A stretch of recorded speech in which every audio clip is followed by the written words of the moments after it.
सतगुरु तो है विशार के काके शरणे जान। शिव विरंच मुनि नारदा हृदय नाही क्षमा। विधवत होकर जोर के सुनिए कृपया निधान। साध संत सुख दीजिए दया गरीबी दान। गुरु जी दया गरीबी दान। अखिल कोटि ब्रह्मांड नायक सच्चिदानंद घन परमात्मा संत शिरोमणि सतगुरु वंदित छोड़ कबीर साहब जी महाराज, अनंत श्री विभूषित जगत गुरु आचार्य बाबा गिरिदास जी महाराज, व्यासपीठ पर उपस्थित परम पूज्य परम श्रद्धेय ब्रह्मनिष्ठ तपोनिष्ठ मेरे गुरुदेव जी महाराज और सतगुरु जी के इस पवित्र प्रांगण में उपस्थित सतगुरु जी की सारी संगत, आप सबको पूज्य गुरुदेव जी का आशीर्वाद के साथ और मेरी मंगल कामना के साथ 9 वर्ष की बहुत बहुत हार्दिक शुभकामनाएं। आज 1 जनवरी 2021 एक नए सूर्य के साथ दिन की खूबसूरती, ताजगी, एक सच्चाई, एक एहसास, एक आस्था, एक संकल्प, एक विचार शुद्धि, उम्मीद, प्रार्थना, भक्ति, शुभ संकल्प, एक नए व्रत, सदगुरु के दर्शन, गुरुदेव के आशीर्वाद, सदगुरु की वाणी श्रवण करने के साथ आरती, पूजा, भक्ति और मंगल कामना के साथ सारी प्यारी संगत ने अपने दिन की शुभ शुरुआत की। उसके लिए आप धन्यवाद के पात्र हैं। परमात्मा की इसी प्रकार हम सब पर आशीर्वाद और कृपा बनी रहे। लेकिन ध्यान रखना, ऐसा नहीं है कि किसी ने बुलाया और आप आ गए और मैं आपको सुनाने बैठ गई, नहीं। इसके पीछे परमात्मा की विशेष कृपा और गुरुजनों का संकल्प काम करता है। ऐसे नहीं हम आए। कैसे गुरुजनों का संकल्प काम करता है? पहाड़ों में हिमपात होता है। हिमपात समझते हैं ना, स्नोफॉल, बर्फ पड़ती है। ठंड कहाँ तक पहुँचती है? हरियाणा, दिल्ली तक। इसलिए परमात्मा की कृपा और गुरु का संकल्प यहाँ से काम करता है। फिर आपके मन में भाव आता है कि जाकर दरबार साहब में हम सत्संग श्रवण करें। इसका मतलब है हम परमात्मा को याद नहीं कर रहे हैं। परमात्मा जब हमें याद करता है तब हम यहाँ एकत्रित होते हैं और गुरुजनों का शुभ संकल्प काम करता है। और जब किसी के अंदर ये शुभ कर्म धर्म करने की भावना आती है, जगती है और ये अवसर मिलता है, इसके पीछे भी गुरुओं का आशीर्वाद और परमात्मा की कृपा है। नहीं तो हमारी क्या औकात कि कोई भी शुभ कार्य करे। कैसे कैसे दुनिया में धनपति छत्रपति लोग बैठे हैं, लेकिन कैसे कैसे बुरे कार्यों में उनका जीवन व्यतीत हो रहा है। एक प्राणी है, भगवान ने सामर्थ्य दी है तो शुभ संकल्प जगे कि मैं गुरुओं के, सतगुरुओं के दरबार में जाकर कोई शुभ कार्य करूं। इसलिए कभी भी हम भूल से ये ना सोचें कि मैंने किसी को 2 रोटी दी उसका क्या फल मिलेगा, बल्कि जो भी कर रहा है, करवा रहा है, अब देखेंगे तो परमात्मा की ही कृपा पीछे से आ रही है। कैसे? आपने किसी को 2 रोटी दी, उसके पीछे पता किसकी कृपा? हम नहीं देने वाले हैं। रोटी के पीछे आटा है, क्षीर सा, आटे के पीछे चक्की की तान है, चक्की के पीछे गेहूं, गेहूं के पीछे वर्षा और वर्षा के पीछे तो आज भी मेरा राम है, आज भी मेरा राम है। मूल में जाओगे तो परमात्मा ही सब कुछ कर रहा है। इसलिए जब भी समय मिले आप एक दिन की शुरुआत करते हैं, कैसे करें? 3 काम जरूर करें। गुरु का सानिध्य, उनके चरणों में बैठकर सत्संग श्रवण जरूर करें। क्यों? क्योंकि गुरु का सानिध्य जीवन को संतुलित भी करता है, नियंत्रित भी करता है, उत्साहित भी करता है और आनंदित भी करता है।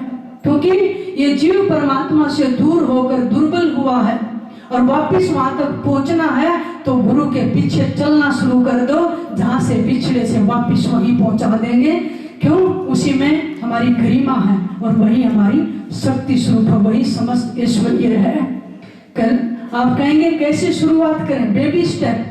छोटा बच्चा चलता है ना, बेबी स्टेप करता, बस वो बेबी स्टेप से शुरू कर दो, जो बेबी स्टेप आपको सत्संग में लाकर बिठा दे। यहीं से शुरुआत है जीवन की। तो भजन करने की जब प्रबल इच्छा आपके भीतर पैदा हो और बहुत ज्यादा कुछ आप कर भी ना पाए जीवन में, तो सीधे सीधे जो गुरु ने मंत्र दिया, नाम दिया, उसका जप शुरू कर दीजिए। कोई भी शक्ति गरिमा फिर मिल जाएगी।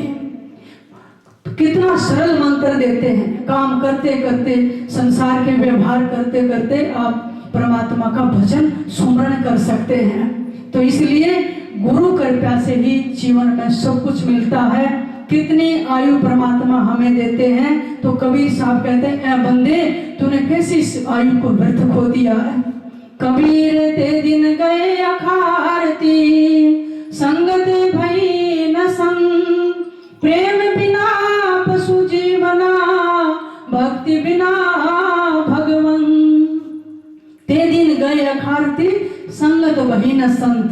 कितने वर्ष, महीने, सप्ताह, दिन, घड़ियां, पल परमात्मा ने दिए हैं, लेकिन अगर गुरु की संत की संगत नहीं की, बैठकर ज्ञान नहीं समझा, परमात्मा की याद नहीं उठी और विरह में रोए नहीं, कहते सारे के सारे दिन व्यर्था चले गए। इसलिए भक्तों अभी भी समय है, जाग जाओ, जाग जाओ। इन जगे हुए महापुरुषों के चरणों में बैठ जाओ। जो जगा वह वही जगा सकता है।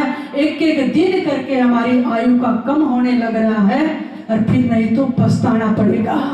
इसलिए संत की शरण में, गुरु की शरण में ही हमें ज्ञान मिल सकता है, वरना कहीं नहीं मिल सकता है। वही हमारी चेतन आत्मा को जगा सकते हैं।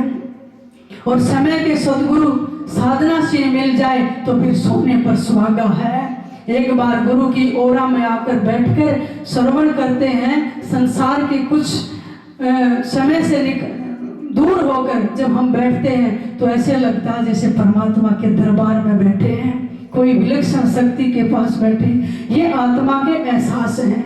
तो गुरु हमें मुर्दा बनना सिखाते हैं और अधीनगी सिखाते हैं, भगवान की भक्ति कैसे करनी है। क्योंकि हम बहुत कुछ उलझ गए हैं, बहुत कुछ भटक गए हैं और ये मन पता नहीं किस किस लोग में हमारे को ले जाकर भटका रहा है। गरीबदास महाराज बाणी में लिखते हैं, करम भरम भारी लगे, संशय सूल बबूल, डालो पानी डोलते प्रसद नाई मूल। कैसे कैसे कर्म भरम और संशय में हम भरमे हुए हैं। एक पेड़ लगाया, उसकी शाखा और पत्तों को सींचते रहोगे तो सूख जाएगा। सदगुरु कहते हैं मूल को सींचो, मूल को पकड़ो। ये मूल भक्ति, ये मूल साधना सदगुरु बताते हैं। कौन सी? कर्म भरम भारी लगे, संसार सूल बबूल, डालो पानी डोलते प्रसद नाई मूल। श्वासाई में सार पद, पद में श्वासा सार, और दम देही का खोज कर आवागमन निवार। कितना सदगुरु ने कीमती ज्ञान अपने मंत्रों में, अपनी वाणी में भरा कि जो तुम्हारा देही है, इसमें दम, इसमें श्वास चल रहा है, इसमें ही सार छपा हुआ है, इसमें ही मूल मंत्र है। लेकिन सुप्त है, गुरु जगा देते हैं। लेकिन बिन सदगुरु पावे नहीं, आगे ना सदगुरु से बात, बिन सदगुरु पावे नहीं, खाली खोज निवार। तो सदगुरु कहते हैं बिना गुरु की कृपा के आज तक कितने बड़े बड़े तपस्वी योगी इस दुनिया में हो गए, उसका भेद नहीं मिला, ना परमात्मा के घर तक पहुंच पाए। ये इतना कीमती ज्ञान है। आपने सुना होगा गर्भ योगेश्वर सुखदेव मुनि गर्भ से ही 12 साल में बाहर आए और इतना ऊंचा उनका ब्रह्म ज्ञान था परमात्मा का, लेकिन द्वार नहीं खुले ऊपर के। सब ऋषियों ने कहा कि आपका तो कोई गुरु नहीं है, किसको बनाऊं? उनके पिता भी वेद व्यास कितने बड़े ऋषि हैं, लेकिन उन्होंने कहा बेटा राजा जनक के पास जा। वेद व्यास जी को पता था कि पिता हूं, समझ नहीं पाएगा कि मुझे पूरा ज्ञान है। जब तक ये पूर्ण गुरु के पास नहीं पहुंचेगा, इसका अहंकार खत्म नहीं होगा, ये अपने को पात्र नहीं बना पाएगा। इसलिए वेद व्यास जी ने जनक के पास पहुंचे। जनक अंतर्यामी थे। अब देखिए भारत की क्या गरिमा रही है। यहाँ के बादशाह भी विदेही कहलाए, यानी बादशाह के रूप में भी फकीरों जैसी मस्ती थी। ऐसी थी भारत की परंपरा। राजा जनक समझ गए सुखदेव मुनि आ रहे हैं। 3 दिन तक द्वार पर खड़े रखा, अंदर नहीं आने दिया। और बीच बीच में अपने मंत्री अपने नौकरों को भेजकर ये देखते थे क्या कोई रिएक्शन आया चेहरे पर, कि वापिस भाग जाऊं, मैं तो इतना बड़ा मुनि हूं, द्वार पर ही खड़ा कर दिया, कोई चाय पानी नहीं पूछा, कोई आओ भगत नहीं की। लेकिन ऐसे कैसे खड़े रहे सुखदेव मुनि 3 दिन तक भूखे प्यासे द्वार पर, कब मुझे अंदर बुलाएंगे। और हमारे जैसा होता तो 5 मिनट भी बाहर ना खड़े हो, अरे गुरुदेव जी इतने बड़े बन गए, हम बाहर खड़े कर दिए, मैं कब का इतनी दूर से चलकर आया। ऐसी तुच्छ भावना हमारे अंदर तुरंत आ जाएगी, द्वार से वापस चले जाएंगे। लेकिन नहीं, ज्ञान का अधिकारी वही है, डटा रहे द्वार पर, द्वार धनी के पड़े रहो और धक्का धनी का खा, और कभी तो धनी निवाज ही जो दर छोड़े ना जाए। 3 दिन तक देखा कोई रिएक्शन नहीं, वही शील संतोष, वही भावना और वही प्रेम। तब राजा जनक स्वयं गए हैं द्वार पर, फिर भी अंदर महल में नहीं लेकर आए, बगीचे में ठहरा दो, सुंदर व्यवस्था कर दी। सुंदर उस समय की 16 वर्षीय सज धज कर कन्याएं, सुंदर खान पान, 7 दिन तक बाहर रखा। फिर पूछा क्या कोई लस्ट, कोई कामना भावना इनके अंदर विषय विकार आया। देखकर लगे बिल्कुल नहीं, वो तो जति के जति ऐसे पद्म आसन में बैठे हैं, ना कोई खाने का लालच। और कितनी सुंदर स्त्रियां चारों तरफ, कोई चरण दबा रही है, कोई पानी पिला रही, कोई कुछ कर रही है, ध्यान ही नहीं है, बच्चे की तरह निर्विकार हैं। राजा जनक उस दिन फिर स्वयं अपनी पाहुनी निकालकर जाकर झुककर प्रणाम किया सुखदेव मुनि को, और सुखदेव मुनि ने दंडवत प्रणाम किए। गुरुदेव मैं आपसे ज्ञान लेने आया। और देखिए ना दृश्य, इधर गुरु भी झुके हुए हैं, इधर शिष्य भी झुके हुए हैं। झुकता गुरु भी है, झुकता शिष्य भी है। लेकिन गुरु जब झुकता है तो कृपया देने के लिए, और शिष्य जब झुकता है कृतज्ञता प्रकट करने के लिए। गुरु जब झुकता है कुछ देने के लिए, और शिष्य झुकता है तो कुछ लेने के लिए। तो उनको सिंहासन पर बिठाया, चरणों में बैठे, और सुखदेव मुनि को राजा जनक ने अमर ज्ञान दिया, दीक्षा दी। और गरीबदास महाराज कहते हैं देखो कहां से कहां पहुंच गए।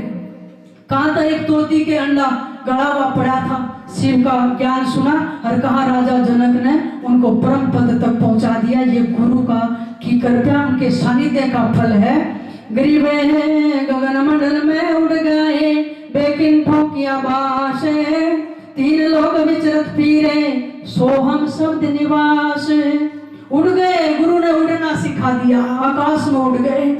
और फिर ये श्वास की जो साधना थी, इसके पंख लगाकर कहते बैकुंठों में, ऊपर के लोकों में निवास किया। देखो कहां से जीव उठाकर कहां पहुंचा दिया, ये सदगुरुओं की कृपा है। गरीब ऐसा जीव जिहान में मट्टी में संजोत, शंकर से सदगुरु मिले पद पावे अनुभूत। कहते माटी में मला पड़ा था, गंदा अंडा था, और कहां से कहां शंकर जैसे सदगुरु, राजा जनक जैसे गुरु मिल गए। और उस परवान पद को जहां जाकर वापिस नहीं लौटते हैं, अपने आत्म चैतन्य को जान लिया। इसलिए ये तो सिर साटे का मार्ग है, मुर्दे होने का मार्ग है। जब हमारे अहंकार खत्म हो जाएगा, गुरु तो अपने आप हमारी पात्रता देख लेते हैं, उस अमर ज्ञान को उड़ेलने लग जाते हैं।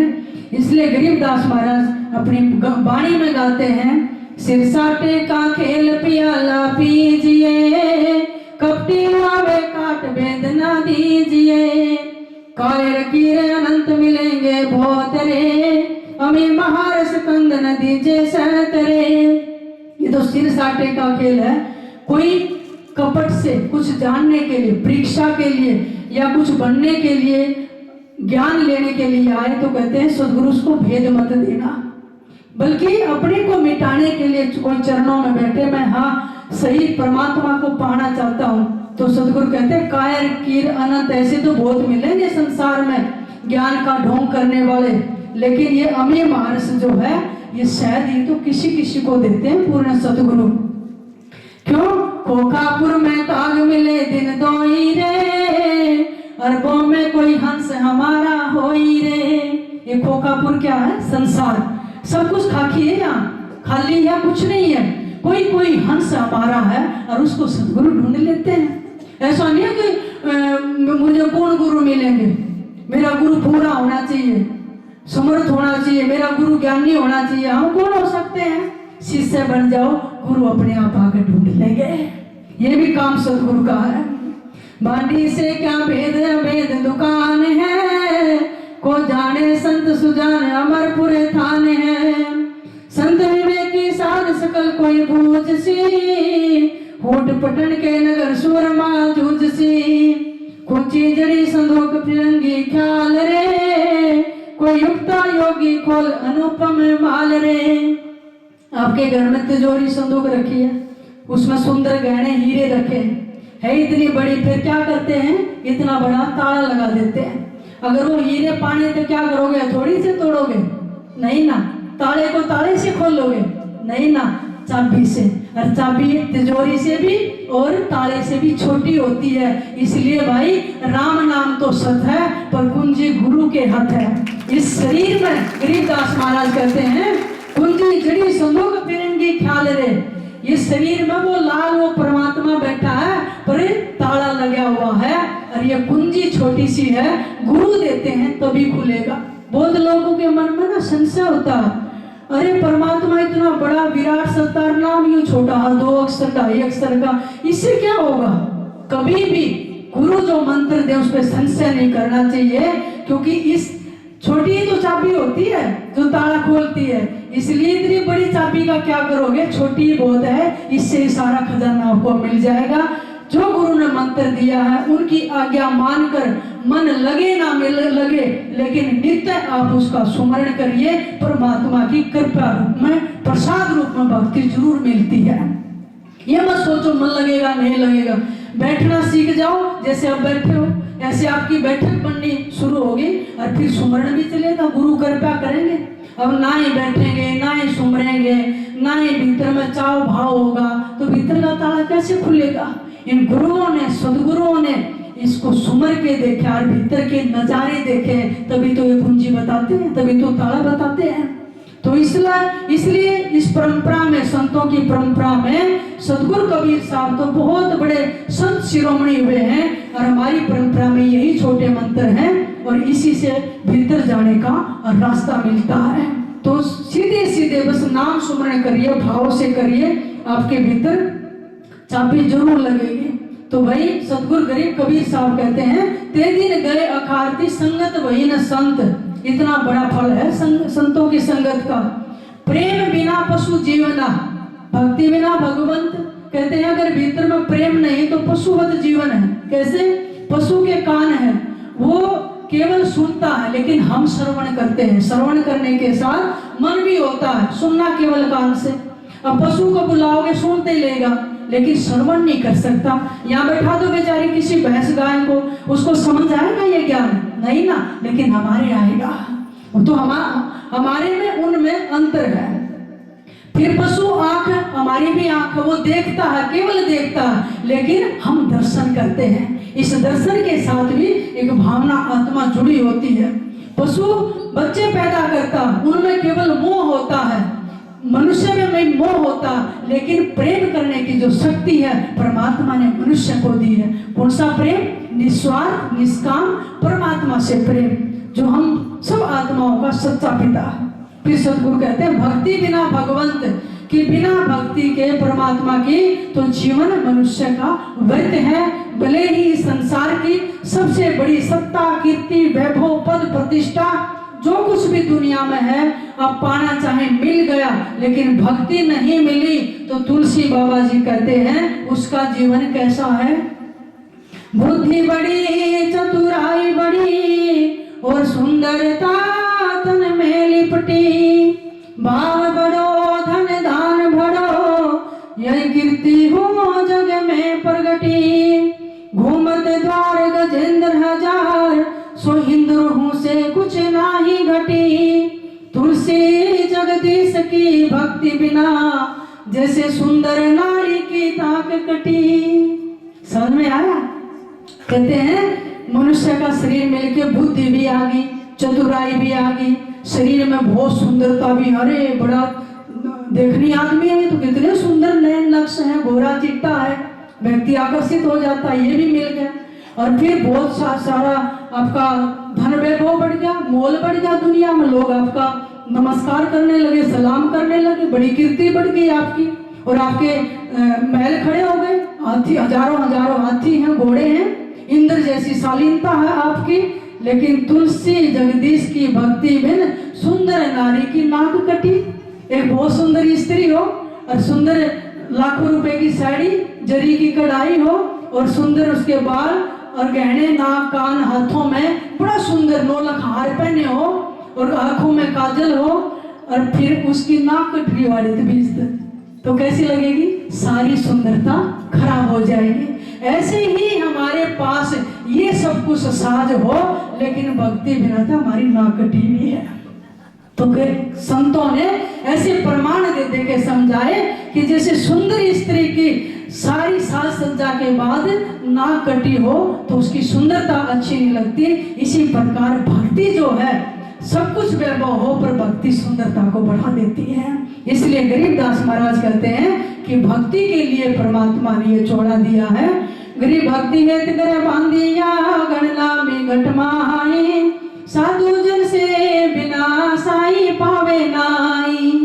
ये मनुष्य का चौड़ा इसलिए मिला है, साधना करो, भक्ति करो, सुमरण करो, संतों की सेवा करो, क्योंकि साधु जन से बिना, इनके सानिध्य, इनकी कृपा, इनकी सेवा के बिना साईं मिलने वाले नहीं हैं। इसलिए भाई हम सब बहुत बड़े भागी हैं कि परमात्मा ने हमें याद किया, गुरुओं के संकल्प ने कृपा की, तो इनके चरणों में आकर बैठते हैं, कुछ देर शांति से हम सत्संग श्रवण करते हैं, परमात्मा की याद में बिताते हैं। तो सभी संत महापुरुषों को, हमारी परंपरा की जितने भी पहुंचे हुए योगी ज्ञाननिष्ठ संत हैं और व्यासपीठ पर उपस्थित ब्रह्मनिष्ठ तपोनिष्ठ मेरे परम पूज्य गुरुदेव जी महाराज के चरणों में कोटि कोटि वंदना करते हैं। इसी तरह आप हमें अपने ज्ञान की, अपने दर्शनों की अमृत वर्षा करते रहें, हम सब पे अपना आशीर्वाद बनाए रखें, और आपने जो दीक्षा दी है, सदगुरु नाम दिया है,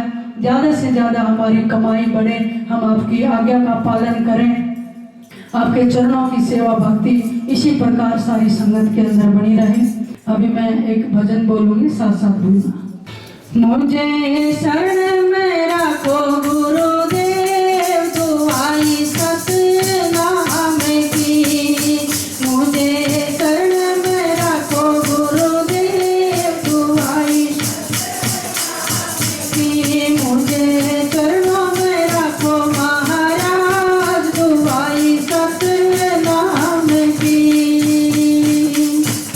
बुद्धि औकात नहीं कुछ मेरी, बुद्धि औकात नहीं कुछ, किसो गुण माप, दुआई सतनाम की। मुझे शरण में रखो गुरुदेव, दुआई सतनाम की। मुझे शरण में रखो गुरुदेव, दुआई सतनाम।